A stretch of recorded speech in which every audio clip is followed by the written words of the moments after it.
Thank you so much, Brianne.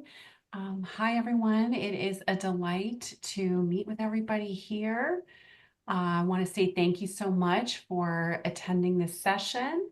I am really eager to talk about Cyber Civil Rights Initiative and image-based sexual abuse today and the ways that CCRI can show up for all of you. I do want to note that the project that we are all talking about today was supported by grant number 15 JOVW. You can see this on the screen. This was awarded by the Office on Violence Against Women at the Department of Justice. And all of the opinions, findings, conclusions, and recommendations in this presentation that I give today are the perspectives of CCRI and do not necessarily reflect the views of the U.S. Department of Justice. And again, I really do want to start off with gratitude to each of you. In CCRI's work, we interact frequently with FBI, with FBI Victim Services staff, with law enforcement, and we interact with a number of community service providers. So we know that we are all really working together to end image-based sexual abuse, or IBSA. I am so glad to meet with each of you today to kick off this relationship. I also am showing up really very humbly to see how can I be a value add to each of you. I know that you're bringing expertise in this subject area. Hopefully there are some areas that I can shed some light on today, and just so grateful to be with all of you. Presentation I will offer today is using high contrast colors, a sans serif font, a very simple and clear layout. I do have some screenshots and images, but there aren't that many, and this is certainly available as a PDF. I have a tendency to speak quickly, so I will try to slow down, especially in between slides. So I was asked today to talk about image-based sexual abuse, or IBSA, including some definitions, maybe touch on some statutes, prevalence of IBSA, and co-occurring abuses. And I was also asked to talk a little bit about Cyber Civil Rights Initiative, what we do, some of the best practices that we recommend, and our resources. So first, I'll touch on some brief definitions about IBSA, and a lot of you are probably very familiar with these definitions, so I'll go through them somewhat quickly. So first, image-based sexual abuse is a term that was coined initially by researcher, scholar, and lawyer in the United Kingdom, Claire McGlynn, and her student, Erica Rackley. And they defined image-based sexual abuse as, quote unquote, the non-consensual creation and or distribution of private sexual images. In other words, IBSA is an umbrella term, and it includes many different crime and abuse types. And today, I'll talk about 3 abuse types that CCRI focuses on within IBSA.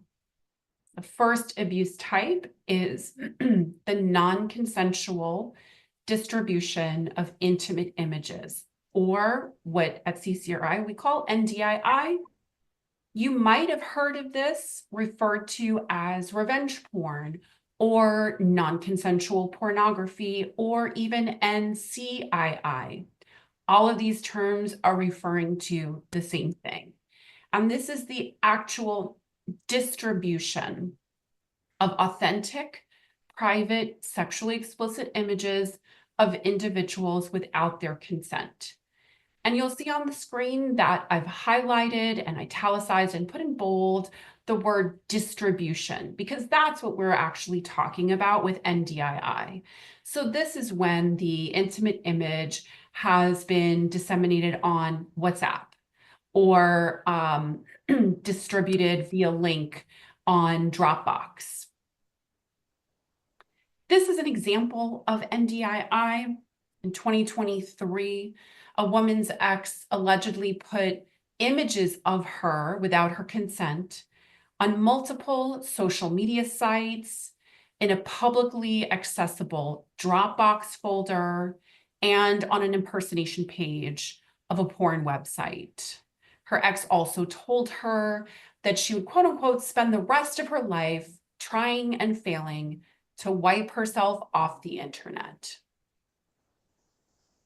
The second crime type that we look at in IPSA is sextortion, and that is the threat to distribute someone's authentic or synthetic intimate image without that person's consent, if the person doesn't comply with certain demands.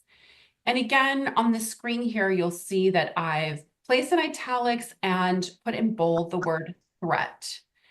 Because in this instance, the image hasn't yet been disseminated on WhatsApp to the victim's parents or significant other. It hasn't yet been posted on the porn website. Instead, the perpetrator is saying, unless you pay me Bitcoin or stay in a relationship with me, I'm going to send these out. And there are two different ways that at CCRI we are seeing sextortion take place. The first way is through these sextortion scams. And the FBI has been so great about disseminating warnings across the country about sextortion targeting kids. And in this instance, usually how we see this is that a young person might be online, let's say on Snap, and very often it's a young teen boy. And for CCRI, we do work with adults. And so it might be a young adult male. And they'll interact with someone who they think is a female. And the female will groom the target and maybe like some comments, engage in some banter back and forth on, again, Instagram or Snap or something like that. That's kind of a public forum. And then the perpetrator will encourage the target to move to some sort of messaging app that has end-to-end encryption, like a WhatsApp, and will encourage the target to send over an intimate image. Immediately after that, there's a threat to pay Bitcoin or $500 or something like that. And what's happened is that usually before that interaction takes place, when they've met on Instagram or the like, they will have scraped the target's contacts and friends. So they'll know who that person's parents are, or best friends, or significant partner. So this is one way, these sextortion scams, that we're seeing sextortion happening. The other way that we see this happening is in relationships that either are between people who know each other in person or who meet online. In this instance, a man met 30 women online and demanded that several of them perform sex acts on themselves that resulted in injury. In one disturbing incident, Lorio, the perpetrator, ordered a woman to sodomize herself with a screwdriver. It's described as a modern day form of sexual torture. We also see in relationships where the two parties are acquainted offline, perhaps they've been in a multi-year relationship, we see sextortion happening when the relationship is ending, or when it has ended and there might be a separation of, of financial assets or the like. And so in that instance, sometimes the perpetrator will say, well, I have this intimate image of you, so unless you give me the apartment or the house, I'm going to disseminate these. So the third abuse type that we look at is digital forgeries. Again, this goes by different names. You may have heard this as deepfakes or sexually explicit synthetic media. And this is digitally manipulated material in which a person appears to be nude or partially nude or engaged in sexual conduct, but the image is not authentic and it usually looks very real. And this crime type has been happening for some time, but it really became part of the public conversation toward the end of the last calendar year when Taylor Swift was the target of uh, sexualized digital forgery. So these three crime types have victims have different protections across the country. Sextortion is usually prosecuted under extortion or fraud. And for NDII, there are 49 states, Washington, D.C., Guam, and Puerto Rico, that have criminal laws that protect individuals from this crime. South Carolina is the state that's pending. And also throughout the country, there are a lot of state legislatures that are looking at different bills around digital forgeries. A lot of them have to do with undermining elections or disinformation, but some of them are related to sexually explicit digital forgeries as well. Now, if we were to meet in some time, some weeks from now, then it's possible that we would even be able to talk about some federal legislation. And hopefully we'll meet soon and we'll be able to uh, share some updates around that. In terms of prevalence, CCRI we conduct academic, peer-reviewed research into IBSA perpetration, harms, methods, etc. And our first landmark research was conducted back in 2017. And already then, we learned that 1 in 8 adult social media users were targets of NDII, and 1 in 20 had perpetrated NDII. So there are innumerable, extensive, and often years-long or lifelong harms of IBSA. Generally, the main buckets include threats to health and physical safety and emotional safety, extreme financial burdens, diminished social support, and an exacerbation of harms that marginalized communities or individuals who are victims of other crimes as well might be experiencing. It also drives victims offline, so they can no longer participate in entertainment, social commentary, business, earning an income online. It normalizes online abuse as entertainment and normalizes lack of consent.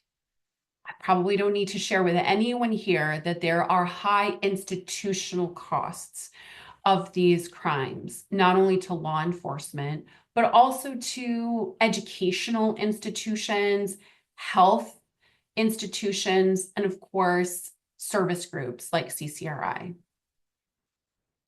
We see these three crime types co-occurring with a number of different abuses. So unfortunately, we do see perpetration of IBSA of adults happening at the same time as child sex abuse. And the way that this happens is usually in two different ways. One, we might see that someone who is 18 or 19 has had images taken of them, or rather disseminated of them when they were 18 years old, and someone when they were 17 years old in the image. So we see that sort of crossing of that age. The second way that this surfaces for us is when we learn where content is of an adult. For example, on a Dropbox folder that has hundreds of other subfolders and hundreds more subfolders. in those instances, it's really difficult to determine who is an adult, who's a post-pubescent teenager, and to even find content of children or babies.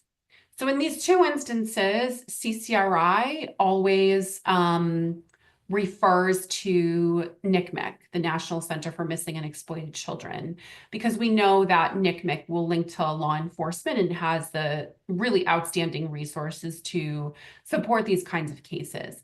And CCRI, even though we support only adults, we know that this particular grant, while it doesn't focus on CSAM, certainly can address CSAM if that surfaced during discovery around adult crimes. So we also see IBSA occurring with doxing or dropping documents, or when someone's address or phone number or name is posted alongside the intimate image. We're seeing a lot of hacking, I have to say, in the last half year, a lot of phishing, a lot of spear phishing, and also a lot of sort of a change in the sextortion scam pattern, which is where now young women are being targeted and told that they are invited to take part in an Instagram influencer sponsorship.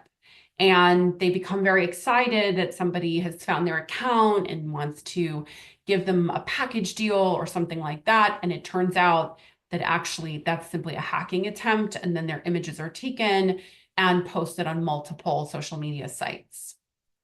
We see IBSA abuse types occurring alongside both online and offline stalking and harassment. We discussed intimate partner violence. And financial abuse happens not only through the sextortion scams that we discussed before, but also sometimes an intimate image may be placed by a perpetrator online who might then monetize it. So that type of abuse takes place. We see a lot of fraud and impersonation in many different ways, actually. Somebody might hack their target's account and pretend to be that person and then disseminate those images, etc. And we do see IBSA taking place with physical assault, sexual assault, and rape, where either the perpetrator or a bystander may have recorded the attack. Surveillance is something that we see in terms of hidden cameras that are either in an Airbnb or in someone's bathroom or bedroom, or in something like a pen. We also see people, taking photos on the streets underneath someone's skirt and the like. And trafficking, IBSA is used to coerce a person. A target is often groomed and they think that they're in a trusting relationship.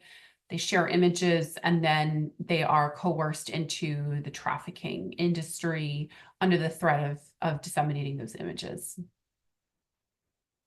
So the ways we see this happening, perpetrators will usually use a VPN or a proxy to mask their location or their identity. We see a lot of this happening on decentralized platforms. So, a centralized platform might be Meta or Facebook that's governed by Meta. We see a lot happening on Facebook, of course. But a decentralized platform might be something like Bitcoin or Mastodon. It'll be interesting to see how Blue Sky takes shape. Ultimately, I think their goal is to be decentralized. It'll be interesting to see that in some time. And we see a lot of this being transferred on messaging apps like WhatsApp, because there is end-to-end encryption there, and it is much harder to trace the perpetrator, report the perpetrator, etc. We see this happening on burner accounts where we'll report to Instagram or Facebook or to a website owner that, hey, this account holder is posting this content. Can you take it down? And that account is taken down, but there are 45 other accounts with the same image or content.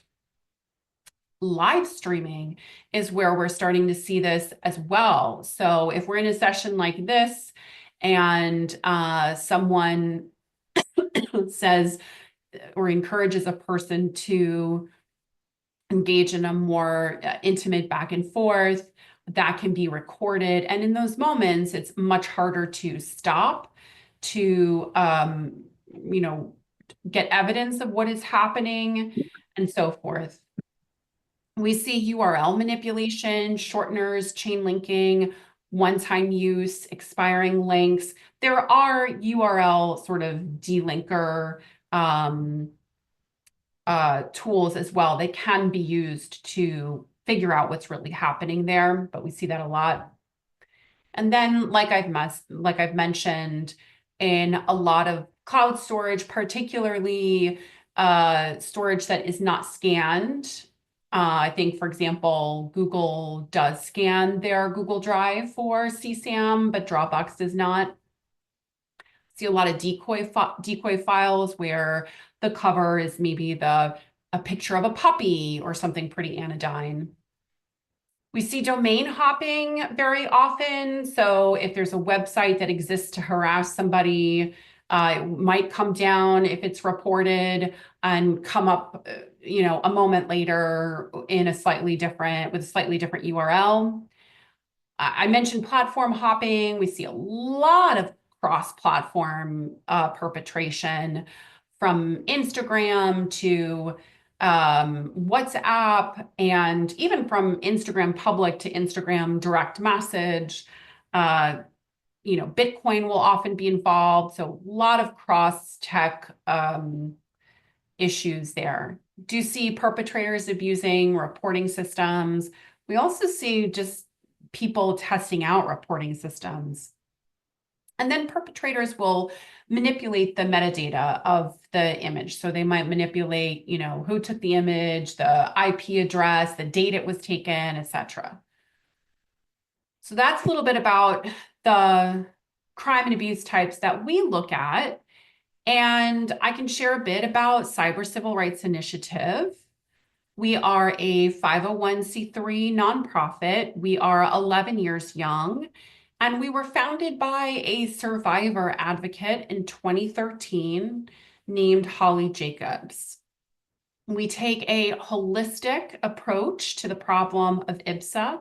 So we have 5 complementary programs: direct service, academic research, outreach to community groups, law enforcement, state departments, etc. We work a lot with tech companies, and we try to review their procedures and products and try to give feedback on what is most user-friendly and most protective for users. And we do work in legislative reform. So if you are ever working with someone who needs help, the CCRI Image Abuse Helpline is one place that they might be able to go. This is for somebody who, for example, maybe does not want to start a criminal case or the like. So the CCRI Image Abuse Helpline is the only hotline in the United States that is specifically dedicated for IBSA. It is for callers who are 18 years and older in the image. The next bullet is a little bit outdated. We have right now served over 32,000 callers to date. We do have a strained capacity. I know that all of your desks are strained as well. We serve all of the United States. And very, very importantly, our services are offered for free. And the reason that I share this is because, unfortunately, people have taken, there have been scammers in this space who will sometimes say that CCRI is charging $20,000 in Mexico or what have you, and they'll use our logo. So very importantly, services are offered for free. So during a call, we will offer a crime type screening just to kind of help get a sense of what's happening. Is the person a target of NDII, of sextortion, of digital forgeries? All 3 at the same time. We'll share information about evidence preservation. And we'll also talk about a way to organize that to make it easier for lawyers or law enforcement to review and understand what's taken place when. We do talk about different takedown strategies after we discuss evidence preservation, and we make referrals to all different kinds of resources. We are fully cross-trained on 988, so we are able to provide emotional support, including suicide prevention. I will share the next couple of slides, again, by way of just raising a little alert that there are a number of scammers out there, and there are also new helpers that are doing their best and have the best of intentions. But this is a note that CCRI is a state and nationally certified and licensed helpline. And we really hope that people can get professional assistance when they need it. So in terms of the TTA that we might be able to offer for anyone who is interested, we do also offer some one-on-one case management.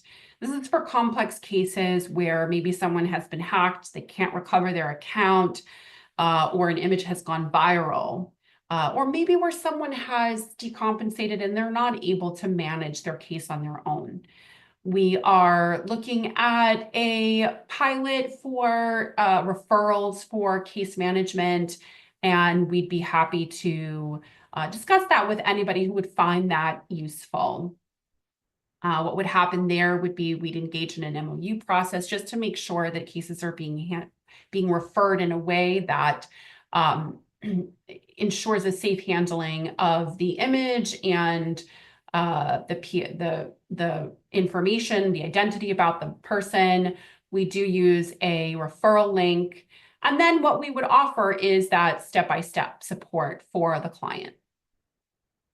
We can also offer TA to different institutions on that institutional level. That could be image handling procedures, trainings if it's useful, sort of a 10-step plan of what to do after you've been targeted by IBSA, or any other kind of one-on-one TA. If you have a specific need in your office where you think we might be able to be of assistance. And then we know that a lot of law enforcement works very cooperatively with outreach and service providers in your community. You might have quarterly or monthly meetings with a DV provider or the like, and we're more than happy to do presentations in your community with organizations that you work with. Could be a task force, universities, crime victim centers, etc.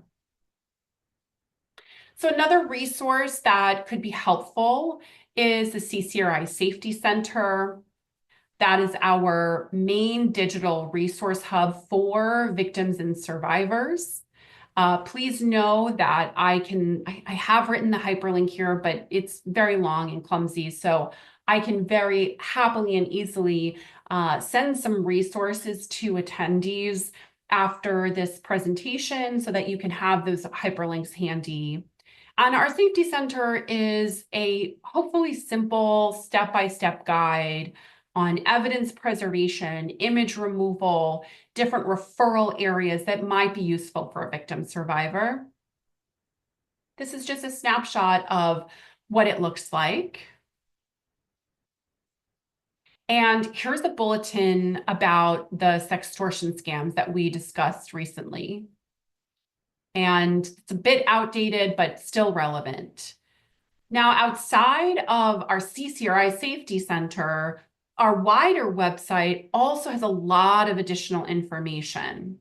It is the nation's most comprehensive clearinghouse of information related to IBSA. And there are some tools that, again, might be useful for community members who you meet with on a regular basis. And the first is an intake or screening guide for advocates. If advocates are at a DV, SA organization, or in any type of direct service environment, it's a PDF. It's printable. It's very simple. Reason we created this is because a lot of people were saying, I don't know what to do if someone says that they have this problem. It's a simple step-by-step prompt of questions to ask, as well as suggested responses.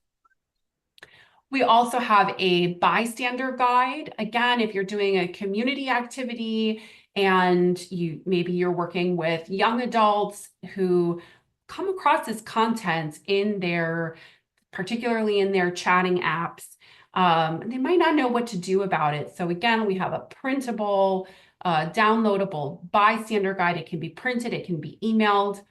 And then we also know that law enforcement probably is in touch with media. And again, many of the community organizations you work with are as well. So we have a CCRI media guide. And those materials are the ones that I thought might be the most relevant for this group. We've got a lot of other stuff on our website, FAQs, some webinars, some of our research and journal articles. And here are some snapshots of what some of those tools look like.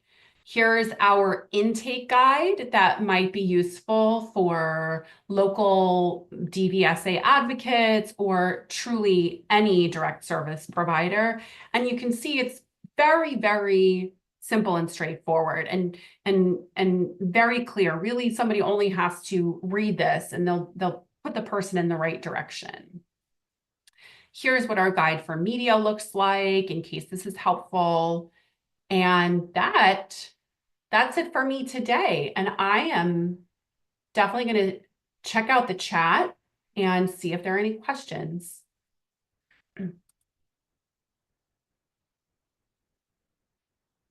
Oh, so I will take, I would be so excited to take a question. And you all can unmute or turn on your video if you feel comfortable, so please feel free to do that too. Thank you so much, Michelle. I'll let those questions warm up. And please also feel free to put questions in the chat. I'm recovering from the flu, but I'm going to be briefly on camera just to say thank you for all of the amazing work that CCRI does. And I'm so happy that our grantees have access to this amazing resource. And I know that especially for victim service providers, this is going to be such an invaluable place to be able to send people. You might have mentioned it, but we didn't get to it in ours, so I did want to touch on this. And I apologize so much if my flu brain missed this and you already talked about it. But I just wanted to touch on what happens if CSAM comes up in the course of an investigation of a primary, because I know that that's been something. So Michelle, I'll let you answer my question, which is what happens if you discover CSAM in the course of an investigation of one of the four major crimes that this grant covers?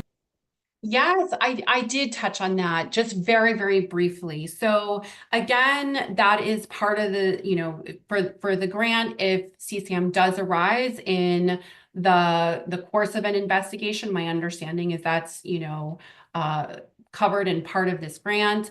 CCRI, what we do when we have some of those issues where someone is crossing that age threshold of 18. So I mentioned those two times when we usually see this happening, and that's when someone is turning 18 and there might be content of them when they were 17 and 18, and then other instances where there were very, very large files or folders with multiple subfolders, and it's really difficult to tell what is in all of those folders. There's thousands of pieces of content. In those instances, we refer to NCMEC, the National Center for Missing and Exploited Children. I know that everybody here works with NCMEC. What we do at CCRI is we complete a cyber tip line report. We do not use Take It Down. That is a valuable resource. We do not use that. We are mandated reporters, so we refer immediately to NCMEC. Yes, that's what we do at CCRI. Amazing, thank you. And then for the purposes of this grant, it's as long as it's not the primary crime that's being investigated, it is perfectly fine for you to continue an investigation where the initial or primary investigation was focused on domestic violence, dating violence, stalking, um, or sexual violence of an adult. And if CSAM is discovered in the course of investigating one of those crimes that involves an adult, then there's no issue with using it, but it just can't be the primary focus of what the investigation was on. So, I does anyone have any other questions from the chat? Oh, I see Cindy Malott asked, will you be sending links to attendees? Um, I would love to, if that's okay with you, Lana. I would love to send some of these resources that could be helpful for your communities or internally.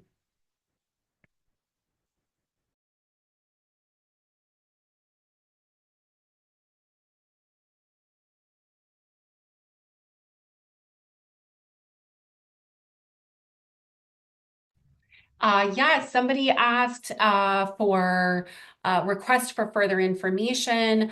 That's what I'm here for. I'm here to assist everyone here. So there's two ways you can do that. One is maybe by reaching out to Lana, and I'm happy for y'all to talk with me directly. If you have someone in your community that would love to have a presentation, we do have a request a speaker tab on our website. Y'all will get priority. We do get a lot of inquiries and we are not able to make all of them. And I will absolutely send out that link where community members can request a speaker. And again, this is a presentation that I gave today that was, pretty brief. And we do other kinds of presentations. So it may be interesting to hear sort of a 10-step plan of what to do if you've, been targeted by this. But we can tailor a presentation to your local needs. Absolutely. And all of these presentations that are part of this NGO are not intended to be trainings. Like we just were thinking about what people could walk away from an hour-long presentation and realize that the best thing that we could do is give you information about how to contact us for what types of trainings or what types of additional information. Um, there's surely much more detailed knowledge that Michelle has to share in more detailed trainings. And just to highlight what Elena said, I am here for all of you. Absolutely. Yeah. Um, we'll give a couple of minutes for other questions, but I also just wanted to, while we have this time, say that this is the second of four presentations from our 4TA providers or four component organizations of the National Resource Center on Cybercrimes. The next one will be on Monday, April 28th at 2 p.m. from the National Network to End Domestic Violence's Safety Net team. That's a mouthful. But they do wonderful work on training advocates on digital safety planning. And so what that means is really if there's a technology issue that's come up and survivors are concerned that they're being monitored or surveilled or otherwise their technology has been compromised, what steps can you take? So I just want to shout that one out for victim service providers in particular who would really probably benefit the most from getting that type of training. So if you have project partners that are victim service providers, you might want to flag that one as one that they'd be particularly interested in attending live on Monday if they can. I know it's really hard to do that given staffing and time constraints, so we really appreciate everyone taking time to come to these live or watch the recordings, which I know it's required, but still, it's fantastic to have the group. Do you have a question, Lori? Okay. No, that might have been an accident.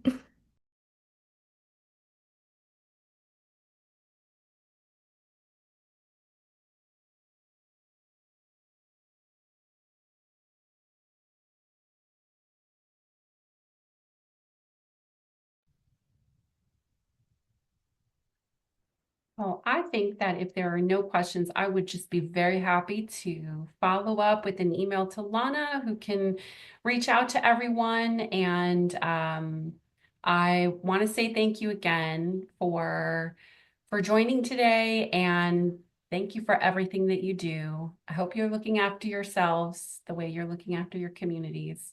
And please consider me a not just a partner and a TA provider, but just consider me someone who's there as an ally and a new friend. I truly believe we're all in this together. So I'm really looking forward to reaching out to some of you and connecting and seeing what we can do together.